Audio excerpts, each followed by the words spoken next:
We'd like to officially welcome Coach Pearl to the Final Four and to the main interview room. We'll ask Coach to open things up with a statement, then we'll take some questions. Coach. Thank you. We're excited about being back at the Final Four. You don't know that you're ever going to get there once in your career, so you feel incredibly blessed and grateful to have a second opportunity. Proud of our team for playing probably the most ambitious non-conference schedule we've ever played, and then have to go through the grind of playing in what was the best conference in college men's basketball in the history of the NCAA. And to be able to come out of that as a regular season champion was quite an accomplishment. The question then was, is there any more step up in your game? Because that's what you have to do in March. And I thought that through the Creighton, Michigan State games, we demonstrated that we had more in the tank. Coach, we'll open things up on the right side of the room, just to the left of the aisle. We're going to hand that microphone. Adam Cole, Montgomery Advertiser. Bruce, I wanted to ask you about Chad Baker-Mazara and Corey Williams. I know they're close, but I just wanted to ask you, how would you describe their relationship and just how valuable has it been for not only them, but for the program? Well, there's a lot of aspects to coaching, and part of it is ministerial. And Coach Dye said, you could coach him as hard as you love him. Coach Dye coached him hard. Corey approaches it a little differently. He really builds relationships. He does it through faith.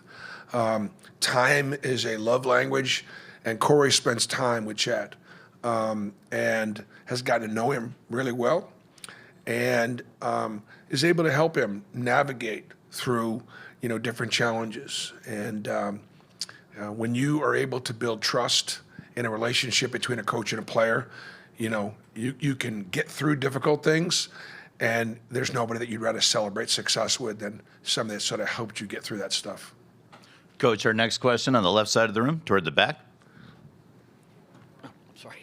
Hey, Bruce, Chris Harry from FloridaGators.com. 4 years ago, what was your knowledge or your staff's knowledge of, if any, of Janai Broom and Walter Clayton Jr. as high school prospects? They were basically 20 miles apart, unrecruited by high majors in the state and in the region. And what would you attribute their unique paths to getting to first-team All-American status and now being here in the Final Four in their unique way? Yeah. Obviously, great players, and arguably the best players in the country at their position. It's hard to recognize a more complete point guard than Walter Clayton Jr. Look, he's been the best guard on the floor almost every single night. He was when we played him in Neville Arena. Now, Denver Jones and Miles Kelly and Todd Pettiford, Chad Baker-Mazara have an opportunity again to change that, but that's going to take some real doing. I remember when they were both coming out, obviously, because both Florida and Auburn were tried to recruit both of them. And I remembered Walter really wanting to either, as I recall, he was going to stay in New York and maybe go to St. John's or maybe do something along those lines, or go back home. Like I remember that being a factor for him. So we had very little chance.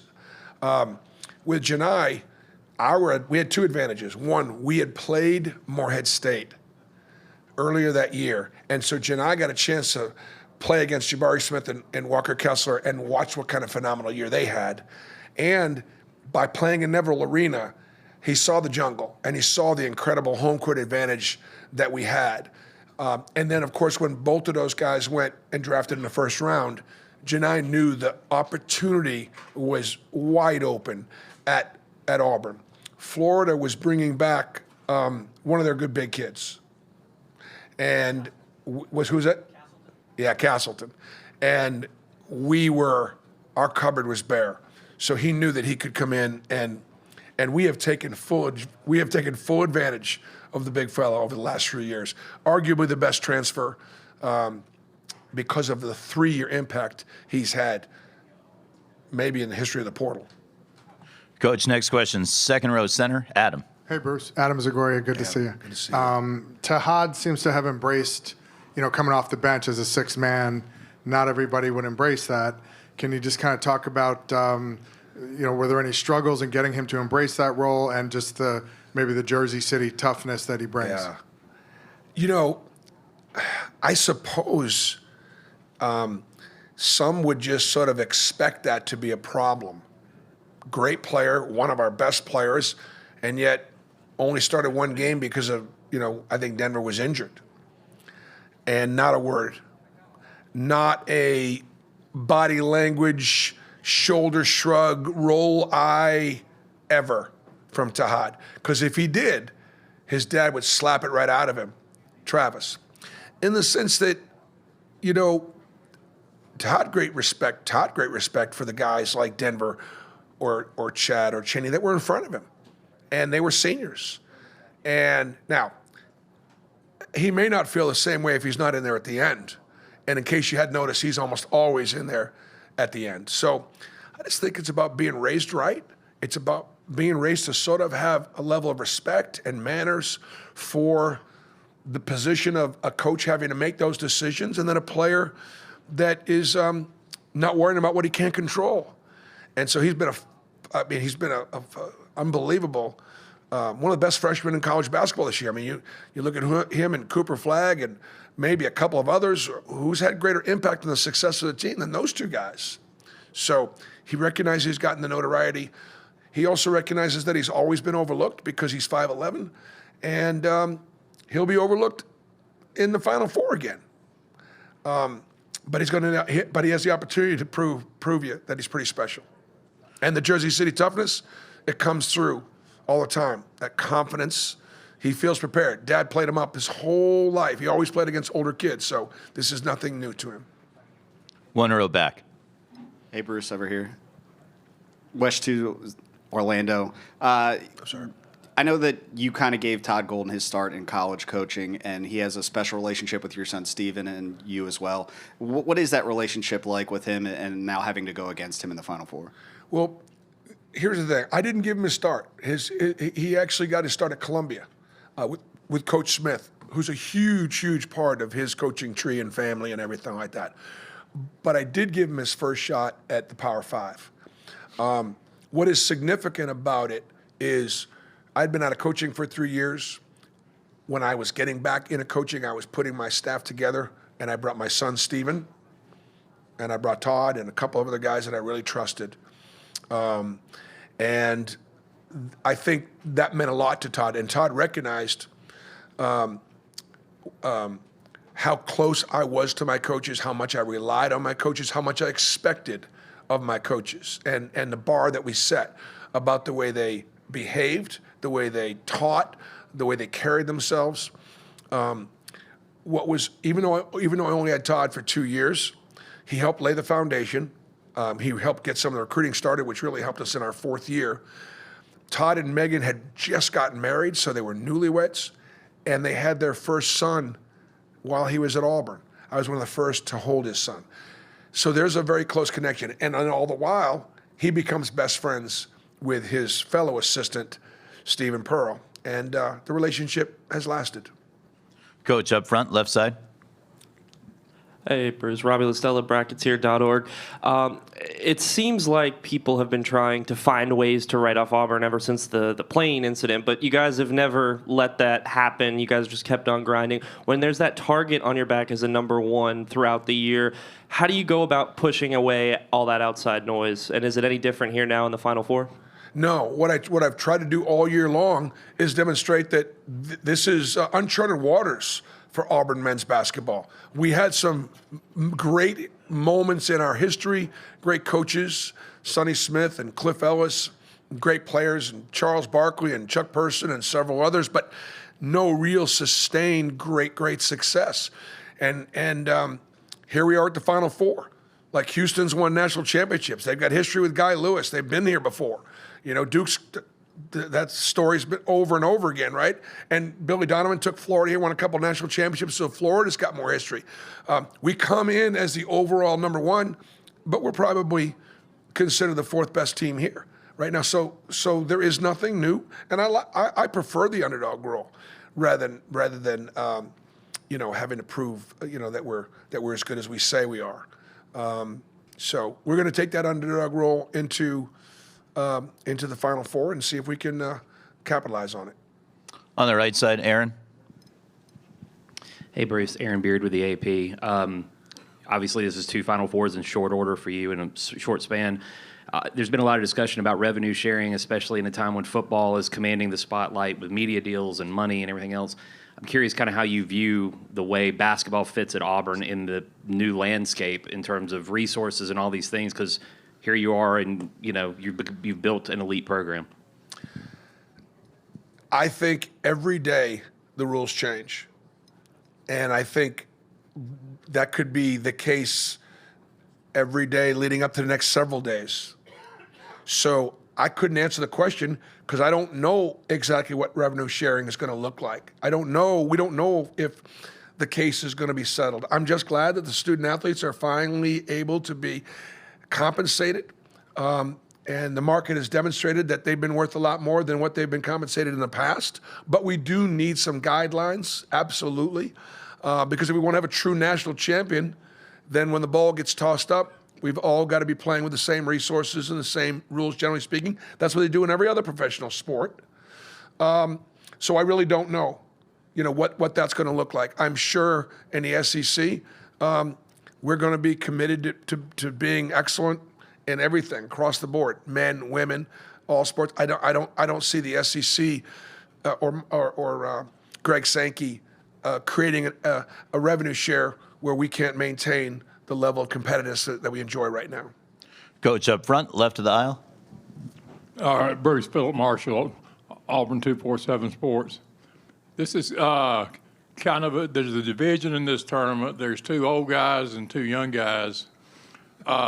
You and Kevin have been through adversity and all these things in your career. How much difference does that make? And is this kind of a trend of younger younger head coaches? I'm sorry. The only way I look at it is Kelvin and I have fewer chances to get where we are right now, whereas John Shire and Todd Golden will be back here many more times. So Kelvin and I better take advantage of it this time, because we're clearly on the back 9. I'm not on the 18th hole yet, but we're getting closer. And so, Todd and John don't give up anything in experience.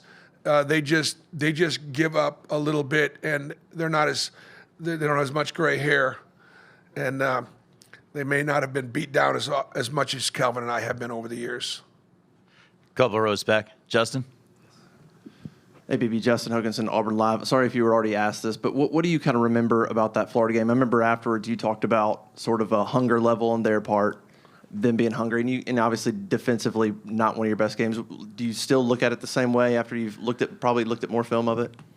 Well, I thought Florida outplayed us. I mean, I thought that it was a Florida win rather than an Auburn loss. I did feel at the time that we had some fatigue that was sort of setting in a little bit. We really hadn't had much of a grind point. We had one there at the Florida game, and then we may have one there after we won the SEC championship at Rupp. But Florida won the game and controlled we got off to a really good start, but they won the game where they've been winning games. They banged 13 threes. They had 22 assists. Their front line played with tremendous physicality, effort, energy, and outplayed us. And so, if that's the case, they're going to beat us again. We got to figure out. They scored 90, and so their depth, I think, was a factor. And so, we recognize that there were a number of things that we didn't do that they did that we're going to have to fix this time around if we're going to have a chance to beat them. And again, Clayton can't be the best player on the floor again for us to win the game. Coach, moving to the back of the room, toward the center, Myron. Myron Metcalf, ESPN. Janai Broom said he's been working hard. He'll be 100% on Saturday. What does that mean for this team that he's going to be completely available with no limitations?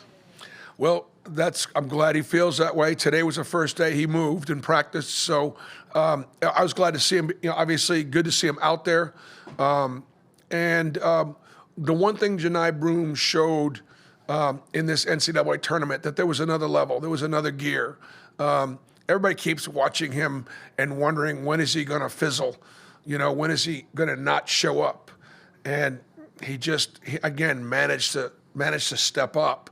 He was 10 for 13 against Michigan State, and that was a huge difference for us. Now, look, Florida recognizes that, and Florida's bigs are a little bigger and a little bit more athletic than Michigan State's or Michigan's bigs.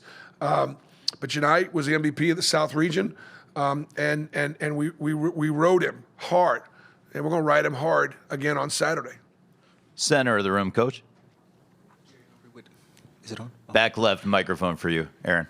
Jerry Humphrey III with AL.com. Coach, that first matchup against Florida, where did you see your team grow the most since that game, and did that serve as the turning point for you guys this season?